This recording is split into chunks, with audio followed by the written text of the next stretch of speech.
Hi. What is this on? I think it's on. If I got it set right, who knows. Greetings. Welcome aboard the Book of Faces and the rest of the world. It's me, Jake. I'm live on the internet. Happy Tuesday, September. No, it's telling me all about my goals. September 28th. Tuesday, September 28th. Isn't that exciting? Already, at last. I have to call my mother, Mr. Birthday, sadly. Hello, Dave.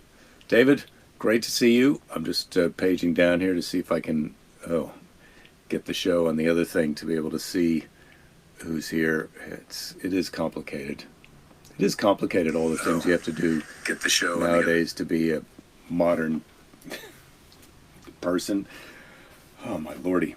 So yes, we're here. We're here doing the show and being live. Oh, that's not what I meant to do. That's the size of the screen that I'd like. I think that's how I'd like it framed. Perfect. Hello, Pick. Good to see you, Sharon. Greetings, or should I say, greetings. Yes, it is me. Yes, it is me, Sister Sue. Good to see you. I forgot our mother's birthday and just realized it last night and still haven't called yet today. There's a lot going on. And spoiler alert, it's not just cancer. Although that is moving along nicely. Quick take my temperature. Thinking about getting my third shot. The oncologist Keith, greetings to you in Florida. 97.7, that's good if you even believe these things. I think it's right, but then again, who knows? Thinking about getting my third vaccination. Belinda, I think, is going to get her third vaccination because she's immunologically at risk. And then we found out after she does her stem cell replacement therapy, which will probably be in January, she'll have to get re-vaccinated for a lot of things. Flavia, greetings. So that's happening. I believe in the vaccine. I'm feeling pretty good. Had a good night at jiu-jitsu last night. Got the Bible story ready for today. The piano. Thinking about taking some online guitar lessons because I don't have enough things to do. I kind of like the sound that it makes when it first comes on. Hello, everybody, and welcome to this part of the show. It's me, Jake, and today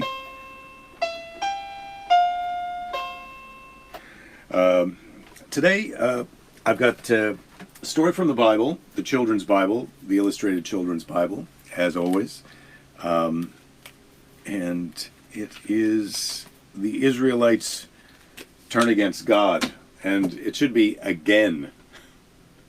The Israelites turn against God again. Oh, there's the comments. I was worried I wasn't seeing all the comments, and now I can see them. Replace the bulb in my Bible reading light. The drought had lasted for 3 years when Elijah, the prophet, went to Samaria to see Ahab, king of Israel, who had become a follower of the god Baal. The god Baal is always a little bit tricky, as we've learned in the past. He told Ahab, not Baal, Elijah told Ahab to summon the children of Israel and all the priests and bring them together on Mount Carmel. Mount Carmel. Yeah, it is Carmel. That's Clint Eastwood, I think, was the mayor of Carmel, or Monterey, was it? Who knows? I can't. Who's watching that new Clint Eastwood movie? Anybody seen it? Haven't seen it yet. Cry Macho. I'm interested, but I haven't seen it yet. So there Elijah said to the Israelites, "You cannot worship both Baal and God." But the people remained silent. That's like, you've got to get the vaccine if you want to keep your job. and the people remained silent. He told them to build an altar to Baal, while he built an altar to God. Wow, that's all the Israelites are building an altar to Baal, and just Elijah is building an altar to God. They laid wood and sacrificed a calf on each of the altars. "Let the true God set alight the fire," cried Elijah. The priests of Baal lifted up their arms and called on their God to send them fire. "Oh, Baal, hear us," they shouted. Well, they shouted that. I sort of whispered it. But the hours passed and nothing happened, and the fire remained unlit. Sad. "Perhaps because he sleeps," mocked Elijah.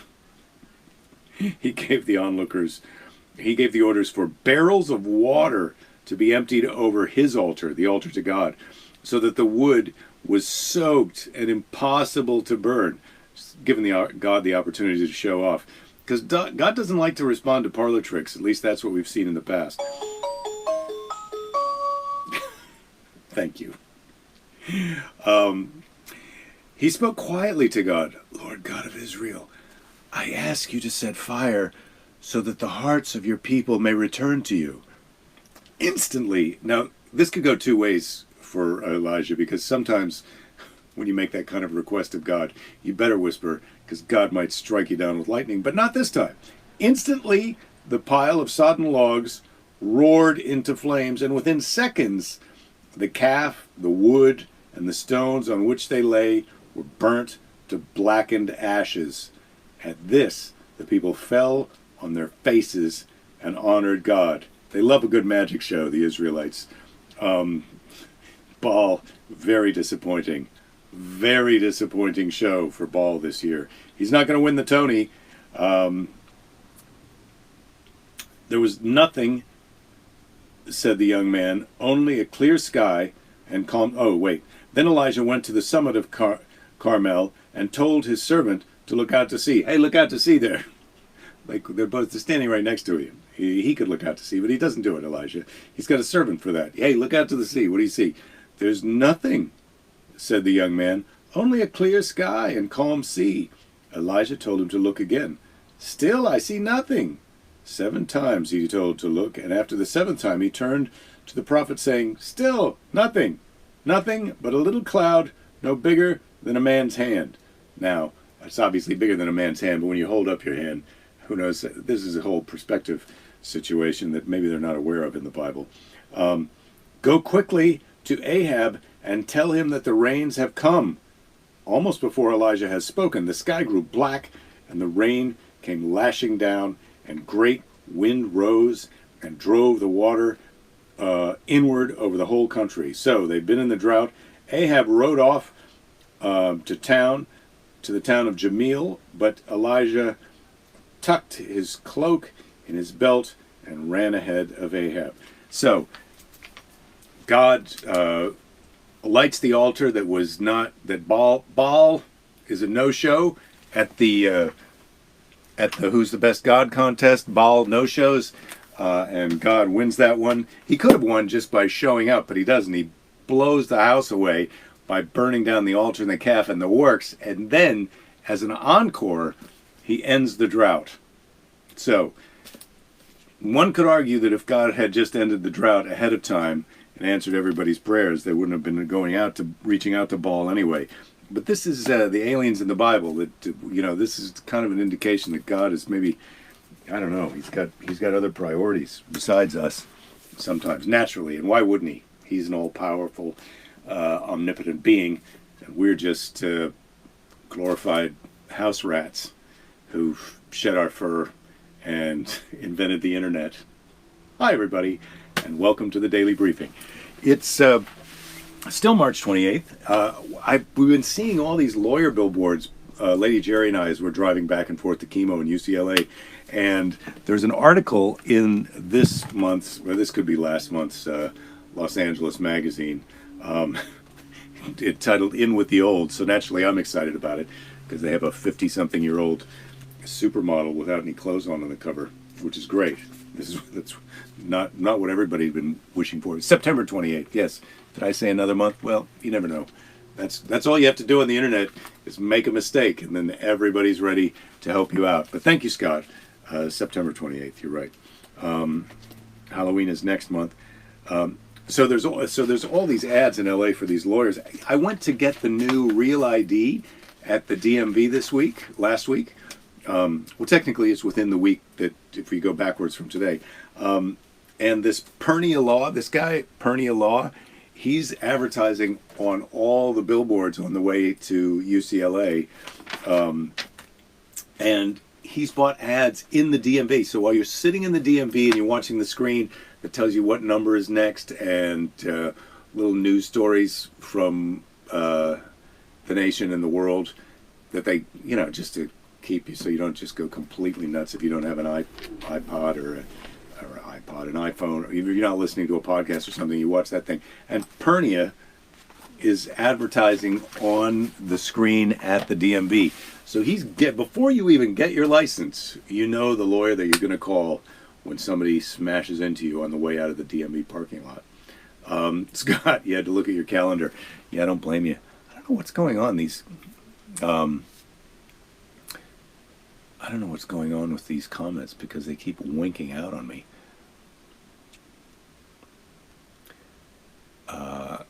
Christopher saying, "Hi, Jake. Glad you could be here live this time. I am too." Bob, here. There's finally some information I can use. Thank you, Bob.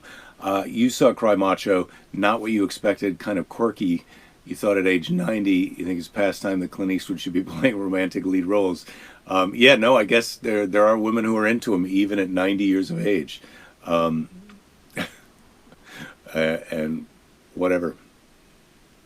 Best of luck. Good job, Clint Eastwood. And Bob, also, finally, this just happened today, but I got our Sealand papers in the frames which you sent. So this is very exciting. I don't know if there's a way to get it so that the light hits it, but anyway, registered deed of Sealand, me and Lady Jerry. That's finally, it's official. They're framed, and I can hang them up here somewhere in the office. Also official today, I had told you that I was booked for my first booking anyway, post-COVID, is in Minneapolis for February next year.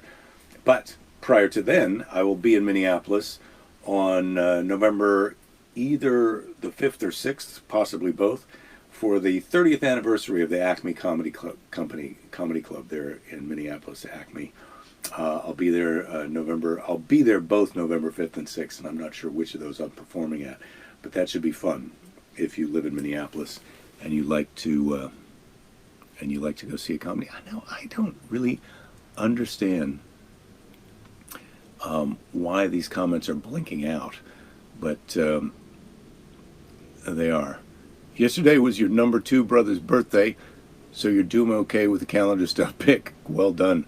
While I'm up north, I should swing by Chicago. I'd like to, Sue, but I don't think I'm gonna be able to do that because I'm gonna have to get back here. It's a little bit of I think things are gonna be really good by then because as of right now, Lady Jerry I'm still sleeping in the camper so that she can have her nights to get a full night's rest, and also I'm not exhaling potential virus into the environment that we're both sharing at night. So I think for her immunity and for her good rest sake, I'm still sleeping in the camper. But she's much improved. She still has a bit of the. We were told yesterday by the oncologist that it's facial nerve palsy, not Bell's palsy. Facial nerve palsy that she's got. So she still has a little bit of facial nerve palsy. But her eyes open, and she's very busy today. Partially it's because with chemo on Mondays, she also gets a little shot of steroid. So she was pretty busy last night. She woke up busy this morning, and she was out repotting plants and watering the garden, and we're going to go pick up her surfboard. She's not going to be able to surf yet, but we're going to pick up her surfboard, and she wants to go down to the beach to take a look at the ocean today. So a lot of good things are happening today and currently with Belinda's health, and so that's good. as I said, I'm going to go back out and do this comedy anniversary show in Minneapolis. I'm very excited about that. And Jake Fest is undoubtedly in the future.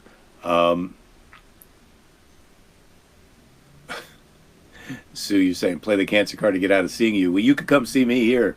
We got a whole. This house is empty right now. Pick, you're saying surprise me and show up in Minneapolis. That could happen.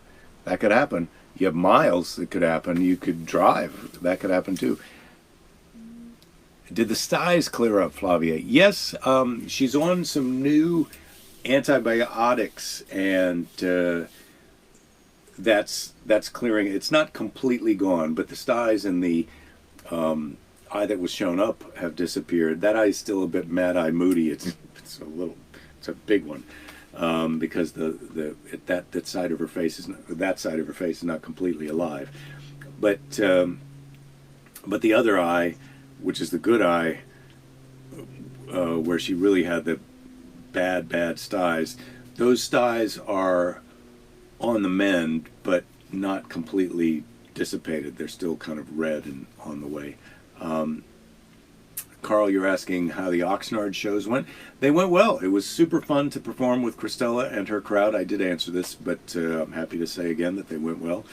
And I was hoping to do some shows this week, but it doesn't look like I've gotten any spots at the Improv for this week. I'll have to check my email again after this, but there's doctor's appointments and emails about other things, and I think I mentioned I forgot my mother's birthday, which is not cool. I don't recommend that.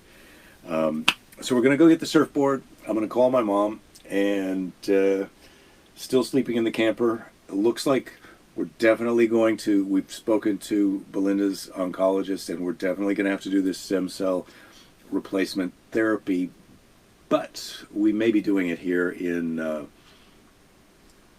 Santa Monica as opposed to having to drive out to the City of Hope, but we'll know more about that as things unfold.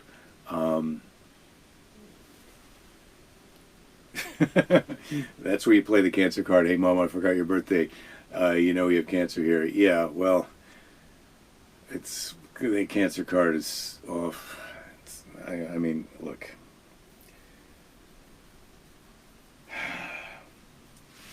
It's not great. I don't want to have to play the cancer card. I have to play the cancer card. What are you saying, Cindy? You drive up to see me if I did a show in Minneapolis? Well, you're welcome to. I can't tell you whether it's going to be the 5th or the 6th, but maybe you should plan on coming up in February, because that'll be a longer show. These shows will be shorter. They'll be fun.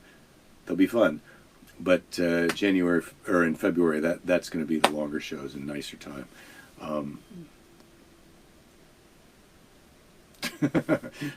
Yeah. What's my mom going to do? Make me sleep in the camper? Yeah. Scott, you're right. I'm already doing that. Joan, welcome aboard. Better late than never. We were just talking about better late than never in regards to my mother's birthday. So, Mr. Predicto, will my mother forgive me for being this late, wishing her a happy birthday? The answer is unclear. Try again. The answer's unclear. Try again. Well, I will, but I'll try again with my mother, not you, Mr. Predicto, because that's the real answer that matters in this case. But thanks for being here for me when I needed you. Not. I'm going to skip over that. Who taught you? A question from the question box. Oops, dropped the question. Who taught you how to ride a bike? My father taught me how to ride a bike. And it was intense. We didn't go to a paved parking lot, which would have made it easier to pedal. We didn't go to a grass lawn, as I did with my daughter, to make it so you could go slow but still pedal hard, and if you fell over, you'd be in the grass. We did it in our gravel driveway. So it was difficult to pedal and also difficult to balance. And my father is not known for his patience or bike side manner. That was a tough day. And he's not a small, healthy man. Overweight, out in the driveway, pushing me to get me started on the bike, yelling at me to pedal, me falling off the bike. It's gravel. Him not wanting to stop until I succeeded. Oh my God. It was pretty ridiculous. Oh, Sister Sue's reporting it. She got a paved road, but he took me to the top of the hill in the house in Clarksville, Tennessee, and pushed me down it. And that was not a small hill. That was the kind of hill where when you got going down, you better know how the brakes work. You didn't have to pedal, but you better know how the damn brakes work. And there was no way. My dad was not fit. I mean, he could kind of get you going fast enough to push the bike and let go, but then you were on your own. And he could not run after you when you were on a hill and keep you from falling down. Pick, you're saying, tell my mom I was trying to spread out the celebration of her birthday. And I also didn't want to take away from Sue's felicitations. Yeah, that's good. I'll see if I can do that. Yeah, that street did get emptied out onto highway. It was... So my experience of my dad teaching me how to ride the bike was not great, but my sister's was worse. Down a hill that empties onto a highway, like at the bottom of the hill.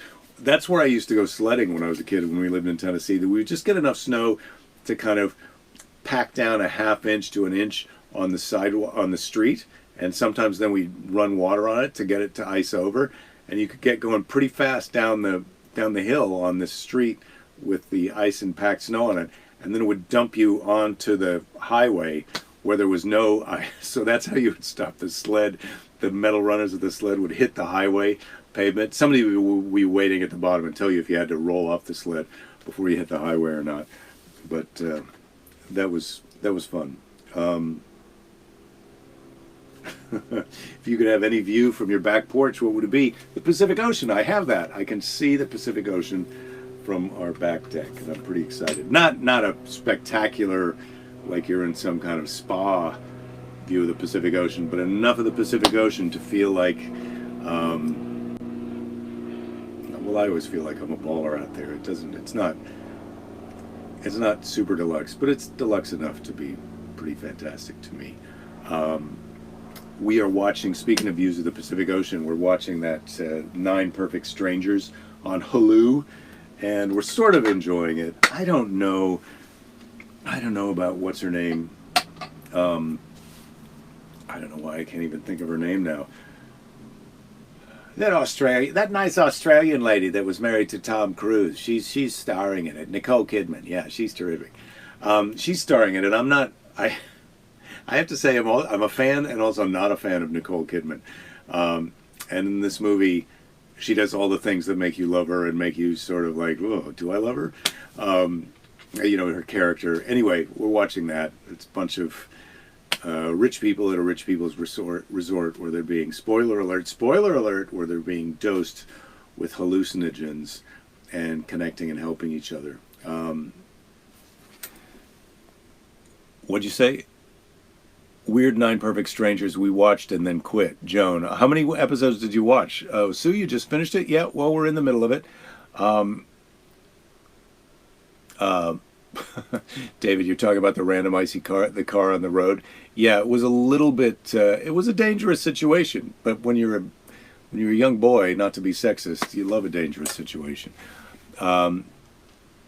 Scott, you're saying your brother taught you pedaling on a hill first, then a little steering. He figured braking would work itself out. It's a mid-50s parked car. Yeah, wow. I don't know why the comments now on the phone are dimming out after they get commented. I just want them to be there so I can read them when I want. But I have to touch to get them all to light up. And that is a beef. That's my latest beef with Mark Zuckerberg. So what am I doing next? We're going to pick up the surfboard with Belinda tomorrow morning. I've got an online video appointment with a psychiatrist. Just saying. And then jiu-jitsu at noon. Everything is okay. I wouldn't say all is well because cancer is still rearing its ugly head as it continues to knock at our door. But I'm feeling. Oh God! I had a really crazy thing happen at jiu-jitsu last night. We were training, and I guess I got a pinched nerves. That's what somebody said it was. And then when I massaged the back of my neck here with my fists, fists on the back of my neck or the bottom of my skull. It straightened it out. But I had something happen where my vision got all kind of mottled and blurry, and the lights started being flary. It lasted about 20 minutes, and then luckily it went away. I was worried I wouldn't be able to drive home. Joan, you said you love the group jiu-jitsu pic. Yeah, that was from that's on my Instagram, and that was from Sunday, the open mat. Open mat is normally when you go to jiu-jitsu, you warm up, get your cardio going, you do some movements, and then you get a technique that you're learning, that you demonstrate and practice back and forth, and at the end you have free time to roll with whoever else is there that you want to, which is sparring. Rolling means sparring. And then the open mat on Sunday, which the picture was from, where anybody shows up and you just spar, and it was very fun. I had a good time. That was my first open mat that I've been to since before the pandemic. So if you'd like to see a picture of me there, you can check out my Instagram. It is after. We're not wearing our gis. We'd already changed clothes. And then Professor Hanato, who is the toughest looking guy in the picture, said, let's take a picture, and that's what we did. Christopher, you're saying this thing is happening on your iPad too. Jen, you're here. Just in time to say I love you all and goodbye. Well, Jen, thank you for being here. I am definitely going to, you're not saying goodbye not goodbye forever, just farewell until we meet again. I'm looking at Williams-Sonoma. I'm going to pick some things out. I got your email. Sorry, I meant to respond. Didn't. I'm not going to play the cancer card again, because my whole hand of cards is the cancer card right now. It's time for Seize the Day. I'm going to seize the day, get out of here, go pick up a surfboard with Lady Jerry, do the other things I'm going to do. My hope, my dream, my intention is to be here for the Friday Happy Half Hour, and I think that there's a high probability that that's going to happen. Today's Seize the Day is from Michelle Obama. She was the First Lady, married to the President of the United States of America. Jen, yeah, rude to respond.